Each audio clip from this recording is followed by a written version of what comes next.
So what's up, everyone? So the Chicago Bulls beat the Dallas Mavericks 107-117. That's right. The Chicago Bulls had 117 over the 107 Dallas Mavericks, beating them.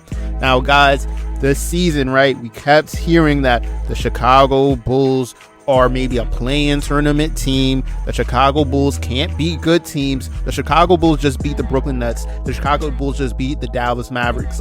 So this, I think, officially puts an end to the Chicago Bulls cannot beat good teams, because they just beat two great teams in a row. Like, Luca Doncic is an MVP candidate almost every year, and then Brooklyn Nets are favored to win it all. So this Chicago Bulls team beat both of them. So this Chicago Bulls team is just simply amazing. Simply amazing.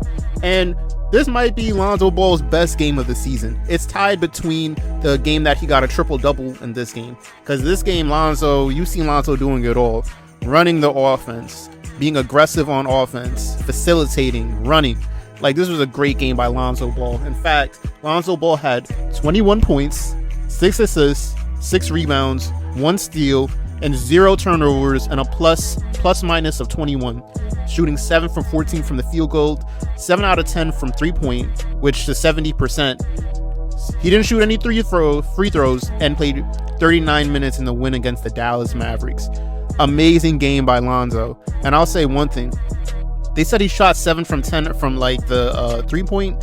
It really should have been like maybe 7 for 8, because there was at least 2 to 3 3-pointers that were just ill-advised. Like, one when like the shot clock was about to expire, one where it's like a desperation shot. So Lonzo Ball, if you really want to be honest with you, he almost went 7 for 8 from the 3-point realm, right? Another thing too, he had 0 turnovers, and I'll put a little caveat on that, because I remember whether it was the first or second quarter, him and Alize Johnson, they were trying to grab a rebound, right? They miscommunicated and it went out of bounds. So I'm assuming they put the turnover on Alize Johnson and not Lonzo. Because I was like, when I seen 0 turnovers, I was like, wait, but didn't he have a turnover in the first or second quarter? But I'm guessing it went on Alize Johnson. But again, amazing game by Lonzo. Lonzo played the most out of the team, played 39 minutes. You know, when Lonzo plays long, right, over 35 minutes a game, they usually make wins. So amazing game by Lonzo. And Lonzo nearly had a triple-double. Again, these are the kind of stats that Lonzo is who he is as a player, right? Lonzo's not going to be giving you 25 a game and, you know, these crazy stats or whatever the case is, right? But this is why I go so hard on Lonzo, because he's capable of doing it. It's not that he can't do it. He's capable of doing it. And sometimes the only person that gets in Lonzo's way is himself.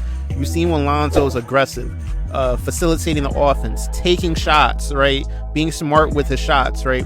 He makes it. And it wasn't just pass and shoot shots either. Lonzo was getting the ball and shooting it. There was at least 2 of the threes came from him off the dribble. He just walked into the shot and shot it. No one passed him the ball. He just shot it. So again, amazing game by Lonzo, right? And I thought they said the Chicago Bulls can only beat bad teams, right? Lonzo just dominated Luca, an MVP candidate, right? Lonzo just dominated him, right? Him and Alex Caruso held Luca to just an average game by Luca, right? By Luca's standards. Again, Luca's supposed to be an MVP candidate. In fact, Luca only had 20 points, 8 rebounds, 10 assists, and played 33 minutes. So if you can hold Luca to just 20 points, the best player on the team, you're doing something amazing. And Alex Caruso and Lonzo did an amazing job on Luca. That's why I say Lonzo dominated Luca. And you guys gotta, when I put a headline for like the title of the video, oh, why are you saying Lonzo dominated, and why are you saying Lonzo beat the team? And guys, it's for the algorithm. Relax, right? So yes, Lonzo held Luca to 20 points and essentially secured the win. So that's what I consider dominating, right? But again, guys, it's for the algorithm. Relax. Now, DeMar DeRozan had an off game tonight, but that's why you have so many talented people on the roster, right? DeMar DeRozan can't get you 37 every game and carry the team on the back. And no, this was an okay game by DeMar DeRozan. Okay to even a bad game by DeMar DeRozan, but this is why you have a Zach LaVine. This is why you have a Vucevic. This is why you have a Lonzo Ball. This is why you have a Alex Caruso. This is why you're going to have a Coby White coming off the bench and being that 6-man role. This is why you have an Io. Like, you have other talented teammates to step up when somebody has an off game. Because again, Zach LaVine's not going to give you 40 every night. DeMar DeRozan's not going to give you 40 every night. Vooch is not going to give you 40 every night. So each game you have to expect one person to be a little bit off. And if that person is off, you can't be like, oh, we lost the game because DeMar DeRozan had a bad game. No, Lonzo was able to pick it up. Alex Caruso was able to step up. You know what I mean? So again, this is why you have talented pieces on your roster. That's what separates good teams from bad teams. The bad teams have good players. Don't get it twisted. But why are they bad? Because they don't have other people to step up. It's a one-man show or a two-man show, or you're on a bad team and putting up stats, right? So there's that. And Alex Caruso, man, Alex Caruso came in clutch today. 16 points, 6 steals, and yo, listen, this was the best game by Alex Caruso and Lonzo. They both scored season highs as Chicago Bulls this game. Lonzo scoring 21 points and Alex Caruso scoring 16. Both season highs for the Chicago Bulls for both of those players, right? Amazing game by Alex Caruso. He really stepped it up, because one thing that we've been complaining about is the bench. Yo, there's not enough bench scoring, Alex Caruso stepped it up big time with the scoring and 6 steals. Like, guys, do you realize that Alex Caruso is leading the league in steals? Alex Caruso comes off the bench, but he's leading the league in steals. In fact, he just matched his career high in steals with 6 steals. Alex Caruso, you have to give Alex Caruso his props, right? Alex Caruso is the best defensive guard in the league. There, I said it. Alex Caruso is the best defensive guard in the league. You can't sugarcoat it. You can't give him his props. He's the best defensive guard in the league. You want to know why he's so good and amazing defensively? Because for a guard, right, he has good distinctive instincts. He hangs his hat on his defense, and he goes and gets it. Alex Caruso is a good sized guard too, right? I think his body type is perfect for guarding guards, and he's disciplined defensively. He has good instincts for the ball and anticipating the ball, and he hustles and he'll sacrifice his body for defensive plays. And this is why the Bulls got an Alex Caruso. Alex Caruso and Lonzo need to make all defensive teams. Guys, put it this way. DeMar DeRozan will more than likely make an all-star team this year again. Zach LaVine will definitely make an all-star team again this year. So you have 2 all-stars, right, making the all-star team. And then you have 2 players making all defensive teams, and Lonzo Ball and Alex Caruso. What? That's an amazing squad. So again, I definitely see Lonzo and Alex Caruso making all NBA teams this year. They gotta be. And listen, I'm telling you guys, Alex Caruso took the Lakers lowballing him seriously, because the Lakers should have just spent that money and kept Alex Caruso. He was a pivotal part of why they won that championship. His defense, and they're missing that defense now. Alex Caruso said, wait a minute, you guys want me to sign a 2-year deal under 15 mil? It was like 9 mil or 8 mil or some low ball veteran minimum. Like, they seriously devalued him, because from Alex Caruso's own mouth, hey, the Chicago Bulls offered me a contract. I went to the Lakers. They said, nah, we're not going to match it. Alex Caruso said, you know what? I'll take less than what the Chicago Bulls offer me. I want to stay with this team. I love this team.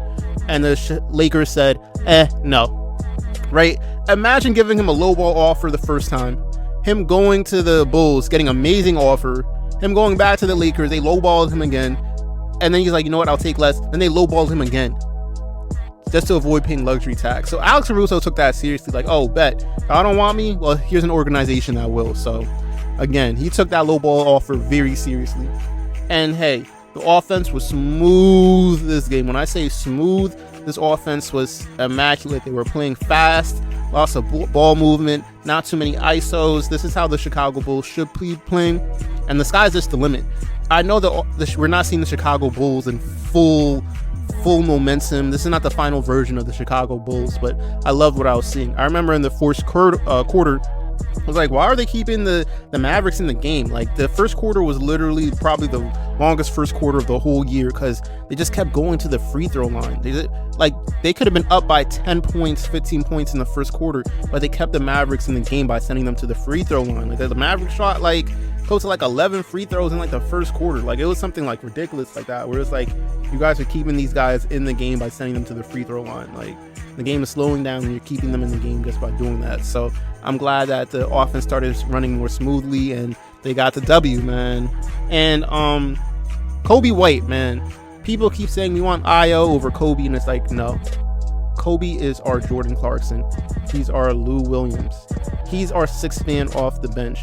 Apparently Coby's shoulders are healed now. He's healthy. They said, hey, we're going to send you to the G League, play a few games, test out your shoulder, get in rhythm, and then we'll call you back. So the legend goes that Coby White, he went to one G League practice, right? And he lit them dudes up. They said, forget sending you to G League games. You're good to go. So Coby White must have dropped 40 in the practice, right? 40 or 50, something ridiculous like that, where they're like, yo, this dude's ready to go. Because the plan was, yo, you're going to be in the G League. You're going to play a few games. We're going to call you back. Coby White lit them dudes up in practice. And they're like, nah, so send him back. He's good. He's ready. So this is great news. This means that Coby White will make an immediate impact as soon as he starts in there. And again, right, if this means that Io is only going to play garbage time minutes, if the Bulls are blowing a team out, I say it's cool. Because again, injuries happen. Lonzo could get injured. Zach LaVine could get injured. Alex Caruso could get injured. So having options is an amazing thing, right? And again, Io is a rookie, right? So he should just stay ready. Because when Coby White comes back, he should take Io's minutes. Because you can't be having DeMar DeRozan and certain starters playing 40 minutes a game. They're going to be worn out by the time it's playoff times. Injury risk is going to be extra. So let Coby do his thing and be that spark off the bench. Because one of the Chicago Bulls' biggest weaknesses is bench points, right? So once Coby comes in, you have an answer for that problem. You have a solution for the problem. So again, right, I'm waiting for Coby. I think within the next 3 to 5 games, you're going to see return of Coby. And if that means less points for, or less minutes for Io, that's perfectly fine. Io will get his chance in the long term, right? Just let Coby do his thing. And listen, right? Lonzo had 21 points, 6 assists, 6 rebounds, 1 steal, and a plus minus of plus 21, right? Lonzo can't play like butt the next game. They play the Warriors the next game, and the Warriors are literally the best team in the league. Literally the best team in the league. They're 1-10. They've only had 1 loss, 10 wins. So this is probably the Bulls' toughest opponent yet, because they're literally the best team in the league currently.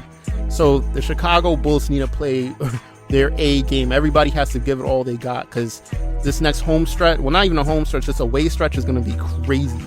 And Lonzo played a good game, but again, right, I learned not to fall in love with it when Lonzo plays one good game, because Lonzo will have the next 5 games being mediocre. So hopefully that's the end to that. And Lonzo gives us great production next game against the Warriors, because the team is going to need it to beat the Warriors. Like, Lonzo's going to have to turn it up. And I believe between Alex Caruso and Lonzo, they can hopefully contain Curry and other shooters that the Warriors have. So again, if I was to give Lonzo a grade for this game, I would give Lonzo a B+. And the reason why I'm giving Lonzo a B+ over an A is because he didn't get to the free throw line, right? Lonzo's final version of himself is when he's attacking the rim and getting to the free throw line, because that's easy points, right? It puts the other team in foul trouble, and it just shows his all-around game, right? So Lonzo didn't get to the free throw line once this game, but he was still aggressive. He was still attacking the rim. He got blocked like a few times. He wasn't able to convert on a few bunnies, but that's okay. He was still attacking and being aggressive. That's all we want to see. Because again, there's going to be times where the 3-point is falling. You know, he shot 70% from 3-point, but that's not going to be the case all games in every game. So he needs something else besides his jumper to score, and that's attacking the rim and getting fouled and getting to the free throw line. So I give Lonzo a B+ for this game. Lonzo could get a B+ every game. He's capable of doing it, and he can get an A just from getting to the free throw line. So B+ from Lonzo, great game. He needs to be like this consistently throughout the season, especially next game, because they're facing the Warriors. The Warriors are no joke. But again, it's your boy For All to Envy, guys. Do you agree with me? Disagree with me? Let me know in the comments down below. Don't forget to hit that like, subscribe if you haven't subscribed yet already. It's your boy For All to Envy, guys. I am out.